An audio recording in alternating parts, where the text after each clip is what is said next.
Hey there! Silly Story here, bringing you another silly tale for everyone to enjoy. I woke up as Lady Seraphina von Darkling, the villainess in a romance novel. My first thought, oh no, I'm doomed. Now I have to avoid her disastrous fate. But how does a villainess even do good? Every time I try it somehow gets worse. Wait, I was supposed to smile, not scare them. Watch me hilariously fumble through noble life, dodge scandal, and desperately try not to ruin the story or, get kicked out of the castle. Story begins. I woke up in silk sheets that felt so luxurious. I briefly wondered if I'd stumbled into some bizarre 5-star hotel. But when I opened my eyes, instead of a normal ceiling, I was met with an impossibly ornate canopy painted with swirling gold and silver designs and curtains that looked like they were spun from moonlight. Oh no, no. I sat up quickly, clutching the bedsheets to my chest as if they'd protect me from whatever madness I'd clearly been sucked into. My brain was foggy, but as I glanced around the room, a suite straight out of a period drama, complete with carved wooden furniture, golden chandeliers, and a mirror that looked like it might trap my soul. I knew exactly where I was, because I'd read about this place, over and over, in the chapters of a romance novel. A romance novel where I, apparently, was Lady Seraphina von Darkling, infamous villainess, serial schemer, and doomed to a future of exile, public shaming, and, if I remembered correctly, a rather dramatic accidental tumble down the palace stairs.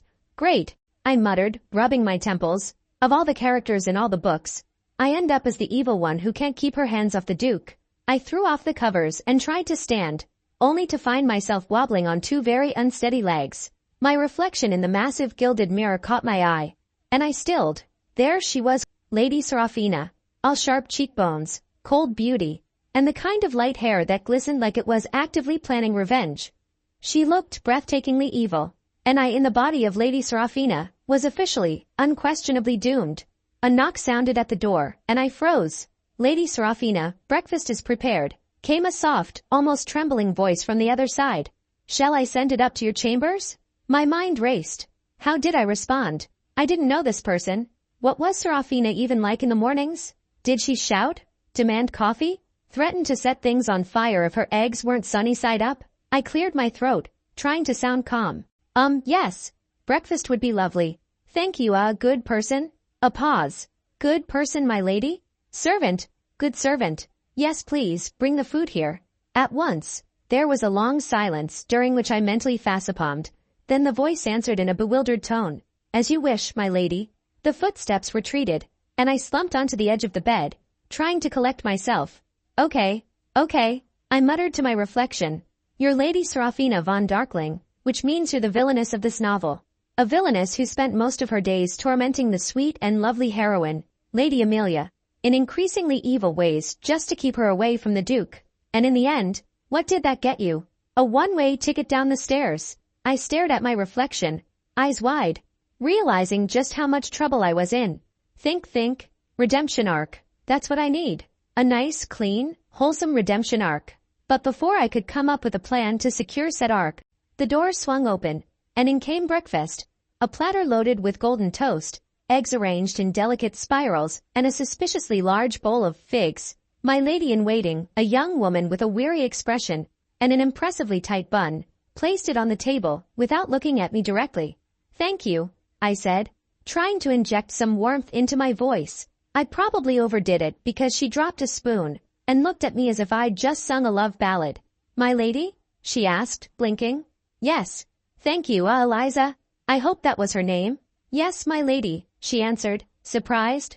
You're welcome. Success. I nodded, trying to act as if that little exchange hadn't taken all my mental energy. Maybe redeeming myself wouldn't be so hard after all. But then Eliza looked at me, hesitated, and then, in a quiet, hesitant voice, asked, Shall I prepare your usual activities for the day? My blood froze. Usual activities?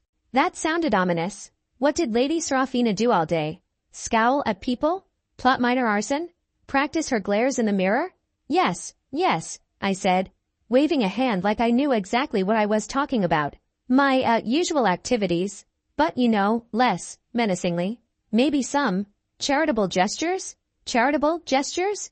Her eyes widened, her tone edged with disbelief. Yes, I think it's time to give back. Spread a little kindness, I forced a cheerful grin. Eliza looked utterly flummoxed, but then managed a stiff nod. Of course, my lady. I'll arrange for some charitable gestures. I'll begin with the orphanage. Orphanage. Yes, perfect. Make sure they have cookies. Children love cookies. Eliza hesitated, clearly struggling to process this unexpected kind sight of Lady Seraphina. As you wish, my lady, she murmured, sounding suspicious, but turned to leave. Before she could get to the door, though, I cleared my throat again, trying to sound casual. Oh, when, Eliza? Yes, my lady? I leaned forward, eyes wide with urgency. No matter what I do today, you are not allowed to let me near any staircases. Her expression turned blank, clearly wondering if I was already out of my mind. But after a long pause, she simply nodded and said, Of course, my lady. As soon as she left, I buried my face in my hands. I had no idea what I was doing. I had a plan. All I had to do was prove to everyone that I wasn't actually the evil, conniving Lady Seraphina. They thought I was a few nice words here, a charming smile there, and soon they'd all see I was a changed woman, a redeemed soul, practically a saint, really, or so I thought.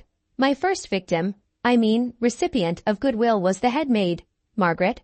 Margaret was terrifyingly competent, the kind of woman who probably scrubbed floors in her sleep and could detect dust from a mile away. Surely, if I could win her over, the rest of the staff would fall in line. I waited until she was alone in the kitchen, meticulously slicing vegetables. I cleared my throat, trying to get her attention without, startling her. Unfortunately, I still managed to make her jump, nearly slicing her finger in the process. Lady Seraphina, she gasped, looking at me like I'd just told her I could read minds. Margaret, I said brightly, forcing a wide smile. How are you on this fine day? She blinked, staring at me as if I'd lost my mind. Quite well, my lady? Thank you, she said, eyeing me warily. Perfect. A strong start. Wonderful, I replied, still smiling as though my life depended on it. You work so hard, Margaret. I just wanted to let you know. I appreciate it. I really appreciate it. Her eyes narrowed. You appreciate it? Yes, I exclaimed, perhaps a bit too enthusiastically. In fact, I appreciate you so much that I want to help. Yes, let me help with all of this. I gestured wildly to the various bowls of vegetables and knives spread across the counter, hoping she'd hand me something harmless, like a lettuce leaf. Margaret paled. My lady, you help? In the kitchen? I nodded, radiating positivity, or so I hoped. Absolutely. Just to show my gratitude. She stared at me for a long, silent moment. Then, slowly, she handed me a knife. I think she half expected me to throw it at her. Chop these carrots, if you please, my lady, she murmured, backing away as if I might explode at any moment. I grabbed the carrot with purpose. This was my moment. I'd show everyone that Lady Seraphina von Darkling could be a team player. Except, have you ever tried chopping carrots in a gown with enough ruffles to drown a small horse? It's not easy. After a few disastrous attempts, one of which involved nearly losing a fingertip, I looked up to see Margaret staring at me in horrified fascination. She seemed torn between rescuing the carrot and witnessing whatever catastrophe was about to unfold. I cleared my throat, trying to sound casual. It's harder than it looks. You must be very skilled to do this every day. Margaret. Yes, my lady, she said stiffly, clearly still horrified. Perhaps you should leave the rest to me? Defeated, I handed her the knife, trying to keep my forced smile from turning into a grimace. You're right, I wouldn't want to, accidentally ruin a carrot. Or two. Or several. She nodded, taking the knife from me as if I were holding a venomous snake. Thank you, my lady, she said, not looking me in the eye. And, as she returned to her work, I could have sworn I heard her whisper to herself, She's finally lost it. The kitchen debacle was, admittedly, a bit of a setback, but I wasn't giving up that easily. Next on my list was Lady Amelia, the heroine of this story and the main reason I was in trouble. In the book, she was sweet, kind-hearted, and very much in love with the Duke. Surely if I could make friends with her, my redemption arc would be well underway. So, I decided to bring her flowers.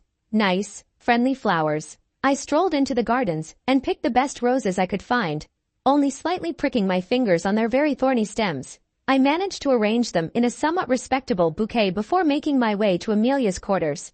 When I arrived, she looked genuinely surprised to see me. Lady Seraphina, she greeted, her voice polite but uncertain. To what do I owe the pleasure? Whoa, no reason, I said with an exaggerated casualness, thrusting the bouquet toward her. Just thought I'd bring you these, as a peace offering. A token of friendship. She looked down at the bouquet, her eyes widening as she took in the dark red roses, dripping with ominous thorns, and looking more like something you'd find in a gothic horror novel than a friendly gesture. Thank you, she said, voice shaky, holding the bouquet as if it might explode. They are lovely. Of course, I replied with a stiff smile. Only the best for Lady Amelia. A tense silence filled the room as she continued to stare at the flowers, looking genuinely alarmed. Suddenly, she looked up, a panicked glint in her eye. You aren't trying to imply anything with these flowers, are you, Lady Seraphina? What? No, I exclaimed, a bit too forcefully. They're just roses. For friendship. She gave a nervous laugh. Yes, of course, for friendship. How silly of me. I nodded, feeling a small flicker of success. Progress. Sort of. My final attempt at friendliness came later that afternoon when I saw the servants bustling around the main hall, dusting shelves, sweeping the floor, and generally looking very busy. Perfect, I thought. I'll help with the chores and show everyone that I'm not some evil overlord. So I grabbed a broom, marched right over to the nearest servant, and announced, "Don't worry. I'll help with the cleaning today." He looked up at me, wide-eyed and speechless. You want to help? Yes, I replied with as much authority as I could muster, gripping the broom handle tightly. It's about time I did my part. Now show me where to start. He hesitated, clearly unsure whether this was some kind of twisted test.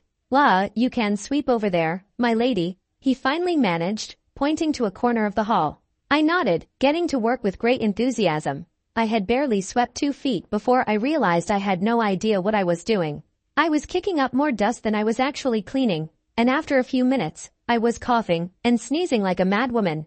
Good work, my lady, the servant muttered, eyeing me with thinly veiled horror as he hurried to sweep up the disaster I was leaving in my wake. Well, so much for teamwork, I thought miserably, but just as I was about to admit defeat, I looked up and realized that every single servant in the hall was now working twice as hard, as if their lives depended on it. One of the maids leaned over to whisper to another, glancing nervously at me. She's watching us work. I think she's inspecting. The other maid's eyes widened. Oh no, you're right. She's probably planning to fire us all if we don't do everything perfectly.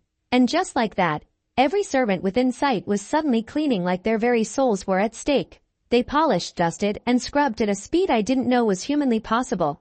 All under my oblivious supervision. I leaned on my broom, watching the chaos with a bemused smile. Well, I thought, they're working harder, at least. Does that count as redemption? After my less than stellar attempts to win over the servants, I realized I needed a new approach. Clearly, trying to be nice was a skill that eluded me. But maybe, just maybe, if I could help the story's heroine, Lady Amelia, that would give me some much-needed redemption points. Yes, I'd become her secret fairy godmother, steering her toward a better life with the Duke. After all, it was her love story, not mine. What could go wrong? The first opportunity to lend a helping hand came the next evening, during the royal ball. Lady Amelia looked radiant, dressed in a gown of soft pink that practically screamed, "I'm the lovable, gentle protagonist of the story." Unfortunately, her dance skills, well, let's just say they didn't match the outfit. She was nervous, wobbling in those dainty slippers, and looking one wrong step away from face-planting into the Duke's shiny boots. Seeing my chance, I sashayed over with a charming, I hoped, smile and a helpful hand extended. "Lady Amelia," I exclaimed, as she nearly tripped over a stray tassel. "May I offer a bit of guidance?" "Whoa!" she gasped, blushing. "Thank you, Lady Seraphina. I'm not the most graceful, as you can see." "Not to worry," I said, positioning her hands on her dress just so, like I was her personal dance instructor. "All you have to do is maintain eye contact and relax." She tried to follow my advice, her gaze fixed on the Duke as she let out a slow, measured breath. But her confidence seemed to spike a little too high, because the next thing I knew, she was stepping forward, right onto the Duke's foot. Oh, she stammered, stumbling backward. The Duke forced a tight smile, though his eye twitched a bit. "A slight misstep," he assured her, even though his poor toe was probably screaming. "Perfectly fine," I whispered from behind her. "Just hold him a little lighter. You know, more like you're handling a fragile flower instead of a sturdy pine log." Amelia took the advice and, with renewed determination, went in for another dance step, this time so light that she almost lost her balance entirely, wobbling into the Duke, then into me, and finally colliding with a decorative potted plant that clattered to the floor with a loud crash. Oops, I muttered, taking a step back as Amelia scrambled to right herself, her cheeks blazing. To my utter disbelief, however, the Duke chuckled. You're quite resilient, Lady Amelia, he said, picking up her hand with surprising tenderness. I admire that. I blinked, speechless. Was my help actually helping? In the wrong way? I looked at Amelia's bright eyes and nervous smile, and the Duke's strangely amused grin. It was clear he found her flustered resilience endearing. Well, I thought to myself, that was unexpected. A few days later, I tried to be more strategic about my helpfulness. Amelia had planned a lovely picnic with the Duke, and I had every intention of making sure it was the most enchanting, romantic moment of her life. You'll want to use plenty of lavender on the tablecloth, I advised her, remembering something about it being a symbol of love. It's elegant, plus it'll keep the bugs away. Amelia looked at me gratefully. That's a wonderful idea, Lady Seraphina. Thank you. Fast forward a few hours, and I arrived at the picnic scene, casually peeking from behind a bush to see how my advice had played out. Unfortunately, it was clear that Amelia had used a bit too much lavender. The Duke was sneezing uncontrollably, his face red, and eyes watery as Amelia tried in vain to fan away the clouds of purple dust. Do you have a particular fondness for lavender? He asked between sneezes, sounding pained.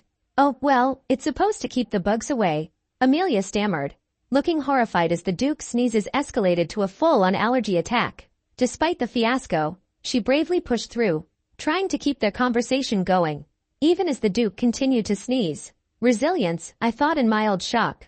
She has it in spades? The Duke, apparently seeing her willingness to stick it out through any bizarre situation, actually seemed charmed. He gave her a smile as she handed him a handkerchief, and as he looked at her, I realized he was finding her quirky little disasters oddly captivating.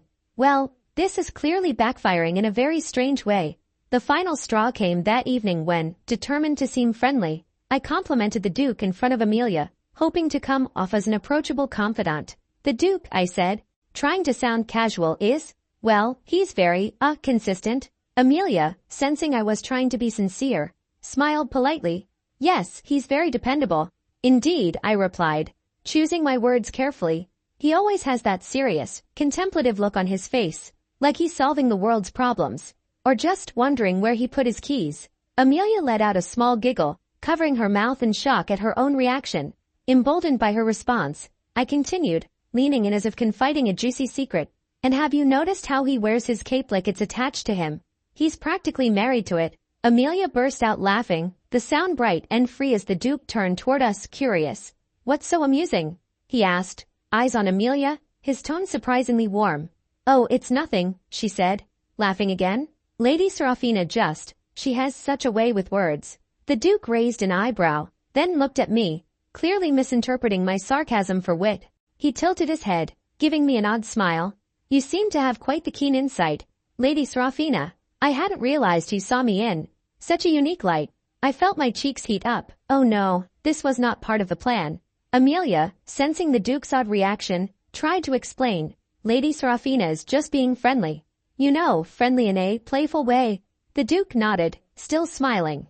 Of course, I appreciate a little playful honesty. I blinked at him speechless. Apparently my thinly veiled insults were somehow coming off as clever, hard-to-get banter. This was not what I intended. Amelia, however, looked at me with genuine appreciation in her eyes. Lady Seraphina, she said, smiling softly, thank you for always being there. Even when things go wrong, you make it better. Her words stunned me into silence. Here I was, trying to redeem myself, and somehow, my clumsy attempts were actually endearing me to Amelia, and, bizarrely, the Duke. As I watched the Duke take Amelia's arm, leading her back toward the ballroom, I realized that every single one of my plans to help had only pushed them closer together. Amelia was becoming more confident, the Duke was clearly more interested, and the entire castle was whispering about how the sweet, charming heroine had become even more irresistible under my accidental guidance. Congratulations, Lady Seraphina, I thought, feeling a mix of pride and sheer bewilderment. You might just be the worst fairy godmother in history. At this point, my attempts to win people over had backfired so spectacularly that it was clear I needed a new approach. So, I turned to a little used arsenal in my family's collection, the Darkling artifacts. Generations of my family had amassed magical items for, well, reasons I probably didn't want to know. But I'd heard about one item in particular that might just do the trick. The mirror of pure intentions. Supposedly, it could reveal the truth. My plan was simple. I'd show everyone my real intentions to reform. Surely, if people saw my heartfelt determination to be good, they'd stop whispering about my supposed schemes and plotting. I'd be Lady Seraphina, the reformed. What could possibly go wrong? I gathered a small group of nobles in the drawing room under the guise of setting the record straight. The nobles were eyeing me skeptically as I unveiled the ornate, silver-framed mirror that was rumored to reveal the heart's true intentions. The mirror's polished surface gleamed ominously, casting an odd light across the room. I took a deep breath, placing my hands on the mirror's edges. Show them my intentions. I thought as hard as I could, hoping that would prompt the magic to reveal my inner, newly reformed self. The mirror glowed, and then, images started swirling on the glass. There I was, laughing, then scheming. And was that, me standing on a dark hilltop, lightning flashing as I looked down on the village below, whispering, "Soon, they'll all see who's in charge." I gasped in horror. Wait, that's not me. I protested, but the mirror only grew darker. Now it was showing me cackling as servants scattered in fear. Another scene appeared where I was writing in a massive, leather-bound journal labeled World Domination Plans with a quill dipped in red ink. The nobles gasped. No. I tried to cover the mirror with my hands. This isn't accurate. I just wanted you all to see I'm. You're what? One of the ladies whispered, her eyes wide. An evil mastermind? A queen of shadows. At this point, even I wasn't sure. The mirror was now showing me staring ominously out a window, holding a cat that I don't even own. I didn't even like cats. I stammered, scrambling for damage control. Let's try something else. After prying the nobles away from the mirror's truthful revelations, I decided on a different tactic. The mirror hadn't worked, but maybe another one of the artifacts could help. I rummaged through the family vault until I found a small vial with a label written in spidery cursive, Truth Serum. The plan was simple: drink the serum, answer questions, and prove that I had no wicked plans up my sleeve. I gulped the potion in front of a handful of particularly skeptical onlookers, hoping it would work quickly. Sure enough, they began their interrogation. "Lady Seraphina," one asked, "what are your true feelings about the Duke?" I blinked, and a flood of words slipped out before I could stop them. "Oh, he's fine, I suppose. Handsome and all that. But honestly, if he'd just let go of that ridiculous cape, he might actually look more approachable." A few ladies giggled behind their fans. This wasn't so bad. But the next question quickly changed things. "What are your hobbies, Lady Seraphina?" "Whoa. Well, I like to collect rare scented candles, but not the cheap ones. I'm talking the outrageously expensive ones you're afraid to actually light. And I talk to my roses, sometimes in French." More giggling. The questions kept coming, and I couldn't stop myself from blurting out one embarrassing detail after another. "I wear socks to bed because my feet get cold," I confessed. "And I hate how villainesses in books are always described as cold and calculating because really, we all have our moments, don't we?" I went on. "Oh, and sometimes when no one's around, I practice ballroom dancing by myself because no one ever asks me to dance." There was stunned silence, followed by muffled laughter that slowly transformed into friendly laughter. The more I babbled, the more my audience looked entertained rather than horrified. Somehow, instead of coming across as a terrifying villainess, I had successfully rebranded myself as a strange, quirky recluse with a penchant for scented candles and talking to roses. "Lady Seraphina," one noblewoman finally said, her face split in a broad smile, "you're positively adorable." "Adorable?" I sputtered. I had just been publicly humiliated and exposed as a sock-wearing candle enthusiast, and I was adorable? Another nodded, eyes twinkling. "Misunderstood, really? I can't believe people ever thought you were so dreadful." "Oh, yes." Another chimed in. "You're not cold or calculating at all. Just peculiar." "Peculiar," I echoed, not sure whether to laugh or cry. At the end of it all, I had somehow salvaged my reputation in the strangest way possible. Far from the cold-hearted villainess, people now saw me as a slightly eccentric noblewoman with unusual habits and a flair for unintentional comedy. As the nobles filed out of the room, murmuring about how Lady Seraphina has a certain charm, doesn't she? I sank into a chair, exhausted and bewildered. Well, I muttered to myself, I may not be the reformed villainess I planned to be, but at least they don't want to burn me at the stake anymore. So progress? And maybe, just maybe in this strange world where adorable was a new form of villainous power, I might actually survive another day. After my latest attempt to improve my image with the truth serum debacle, I needed a break. A serious break. So I started wandering the castle, hoping a change of scenery might give me some inspiration, or at least a dark corner to sulk in. It was then that I noticed an odd flickering light coming from behind a seemingly ordinary tapestry. Curious, and honestly, at this point, what did I have to lose? I pulled the tapestry aside and found a door slightly ajar. I pushed it open and found myself in a dimly lit room where, to my shock, several familiar figures were seated in a circle, sipping tea and looking strangely sheepish. I blinked. Is this a villain support group? The group looked at each other, alarmed, before one of them, a haggard-looking sorcerer with bags under his eyes, finally sighed and said, "Well, you found us. I suppose it was only a matter of time." He gestured to an empty chair. "Come, sit down, Lady Seraphina. We've all heard of your recent troubles.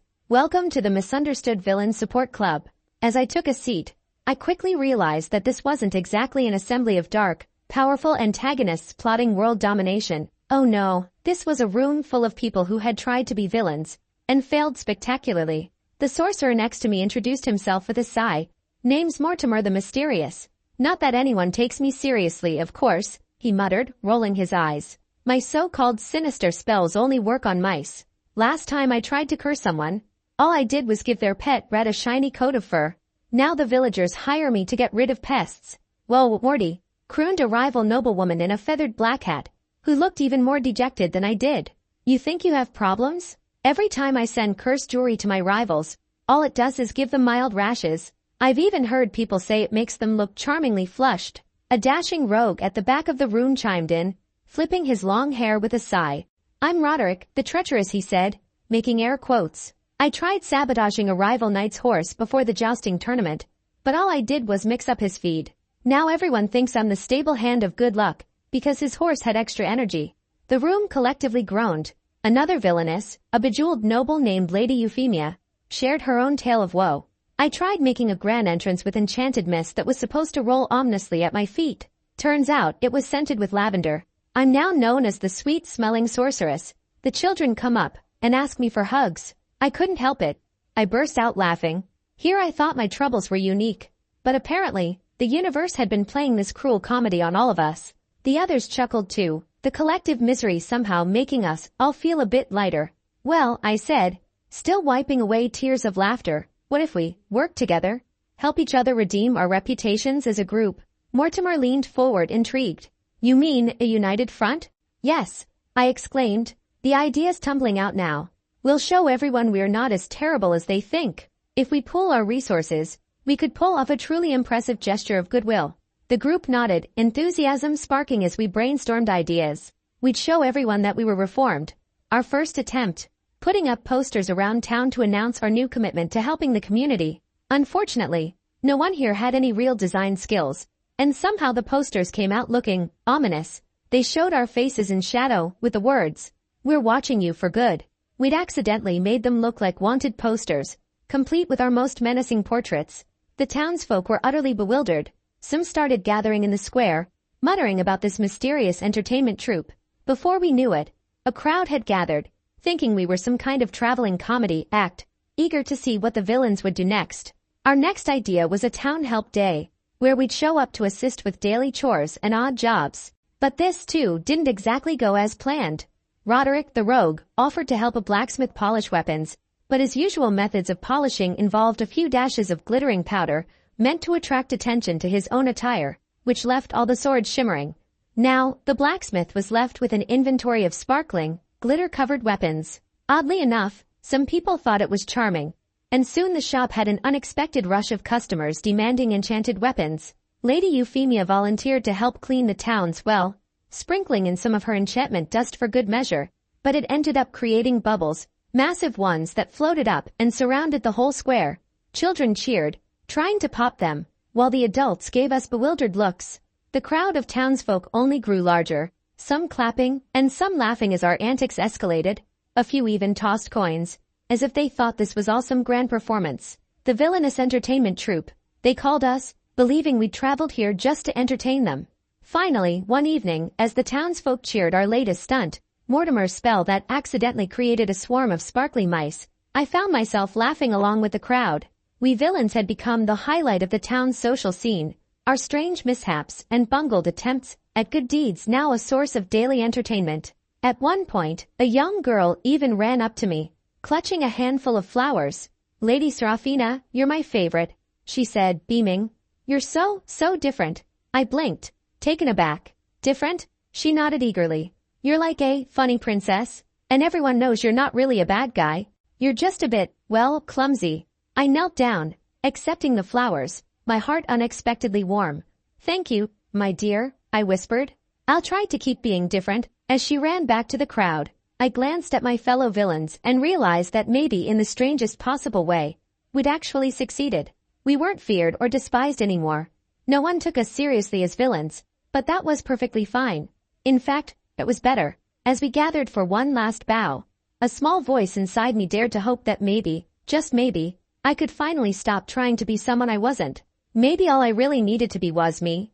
With my new not-so-villainous friends by my side, I decided to throw a grand festival to celebrate our recent reforms and finally redeem our reputations once and for all. If the town saw us hosting a cheerful event, surely they'd know we had no sinister intentions left.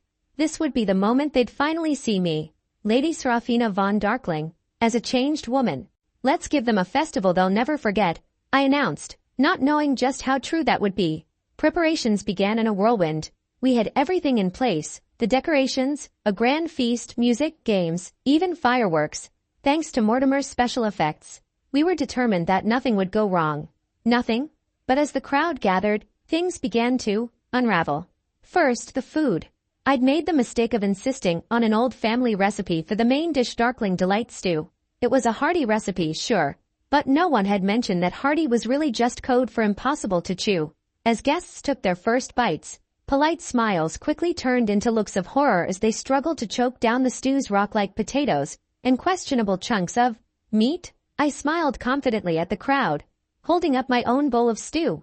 "Ah, Darkling Delight, a dish that's survived for generations. Isn't it robust?" One nobleman bravely raised his spoon, grimacing as he tried to cut a potato with the sight of it. "Quite, textured, Lady Seraphina." Before I could reassure him, a loud whoosh filled the air as the fireworks Mortimer had prepared decided to ignite on their own. An enormous burst of purple and green light exploded in the sky, sending a shower of sparks down on the festival grounds. Guests screamed, running from the rain of fire that Mortimer swore was supposed to be more contained. "It's just festive fire," he shouted to the crowd, but no one was listening. Half of them had already fled to avoid the fireworks curse that, according to a particularly chatty guest, was meant to mark them for doom.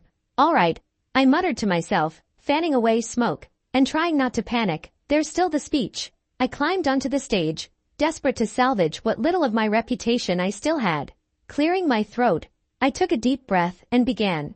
"Dearest guests, I mean, villagers or, noble folk, really, it's all the same, isn't it? Anyway, I just wanted to, I wanted to say I'm sorry." An uncomfortable silence fell over the crowd. This was not how I had rehearsed it. "Yes, sorry," I rambled on. "Sorry for, all those times you may have seen me, lurking in dark cloaks. I promise I wasn't plotting anything too serious. And if I ever accidentally curse someone with mild indigestion, I didn't mean it." Several people exchanged bewildered glances. Amelia and the Duke had arrived, and I could see Amelia suppressing a laugh behind her fan. The Duke was looking at me with a smirk that was both amused and, was that pity? Also, I added, waving my hands for emphasis, there was that time I sent Amelia those dark roses with the thorns. Those were not a threat. I swear I thought red roses were just gothic. Amelia finally burst out laughing, leaning on the Duke's arm as I tried to stammer my way through some final words. "And I just really want to say, oh, and about the ghost rumors at Darkling Manor, that's just Aunt Edna in the attic. She's a little eccentric." By now, some of the crowd had begun chuckling, seeing the hopelessness of it all. My apology had somehow become a full confession, revealing mishaps and secrets no one had even known about. And then, of course, just as I thought it couldn't get worse, a random gust of wind sent my cape flying up, tangling itself around my head like a dramatic veil. I stumbled off the stage in a final, humbling flourish, blinded by fabric, and thoroughly humiliated. As I wrestled with the cape and finally regained my vision, I caught sight of Amelia and the Duke. They were both laughing. Genuine, good-natured laughter. "Whoa, Lady Seraphina," Amelia said, dabbing her eyes as she caught her breath. I don't think you could be wicked even if you tried. The Duke chuckled, patting me on the shoulder in a way that was both reassuring and a little too familiar. Your unique charm certainly brightens the day. Don't you agree, Amelia? She nodded enthusiastically, linking her arm with his. Yes, in fact, I think we should invite Lady Seraphina to more gatherings. She's far too entertaining to be left out. Entertaining? I managed to say, completely dumbfounded. The Duke gave me a small, mischievous smile. Yes, I think you've missed your calling as the kingdom's best accidental comedian. And so, just like that, I was swept into their social circle. Not as a dangerous villainess, but as some strange, eccentric noblewoman who bumbled her way through every attempt at kindness. People would invite me to dinners and parties, hoping to see what bizarre thing I'd do next. They no longer whispered in fear, but in anticipation of what Lady Seraphina the quirky might get up to. I'd become a part of their world in the most unexpected way. And while it wasn't exactly the redemption story I'd envisioned, maybe, just maybe, it was good enough. And really, if my role in this strange story was to be the odd friend, the one who could always make Amelia laugh, or accidentally put the Duke in his place, well, that was a role I could live with. By the time the last remnants of the Redemption Festival had cleared, I was certain I'd failed spectacularly. The villagers had scattered, my grand speech had devolved into a confessional disaster, and the only thing I'd redeemed was my reputation as the clumsiest noble in the kingdom. I sat on a bench in the garden, watching as a group of nobles nearby whispered and laughed. Great, I thought. They're probably planning how to avoid me at the next event. But as I sat there, wallowing in my self-pity, one of the town's merchants approached me, a nervous smile on her face. Lady Seraphina? She asked hesitantly, holding a small bag of lavender-scented cookies. I just wanted to say thank you.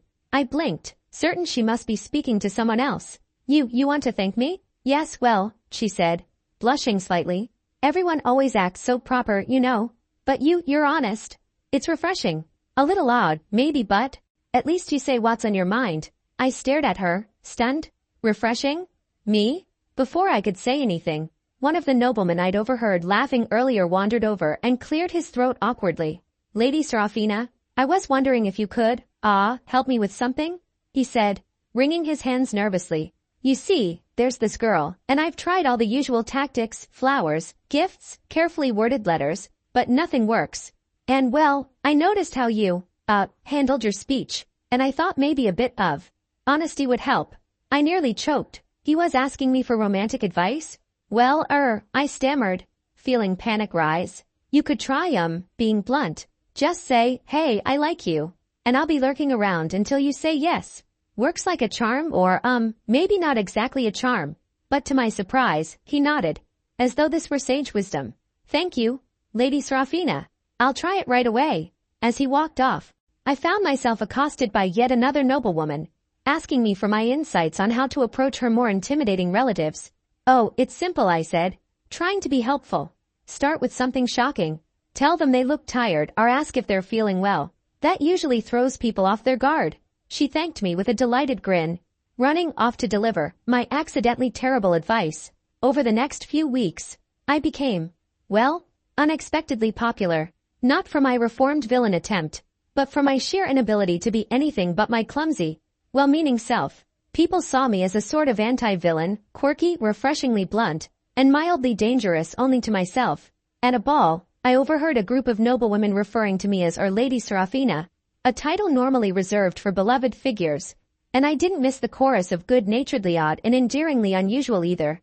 Somehow, the entire kingdom had gone from fearing me to treating me like the odd, lovable friend who they knew meant well. And I kind of liked it.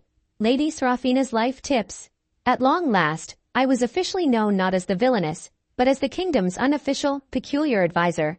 So I decided to make my newfound wisdom public, with a little advice corner for any wayward souls looking to avoid trouble. Standing in front of a little crowd in the town square, I cleared my throat and addressed them with what I thought were life-changing insights. When in doubt, be blunt. Painfully blunt. People seem to take this to mean overshare. If someone is being rude, give them a suspicious gift. They'll think twice before bothering you again. This inspired an accidental wave of people gifting each other garlic cloves and socks filled with gravel. When all else fails, remember, disappear dramatically. It's surprisingly effective. The local tailor reported an uptick in requests for black cloaks after this tip.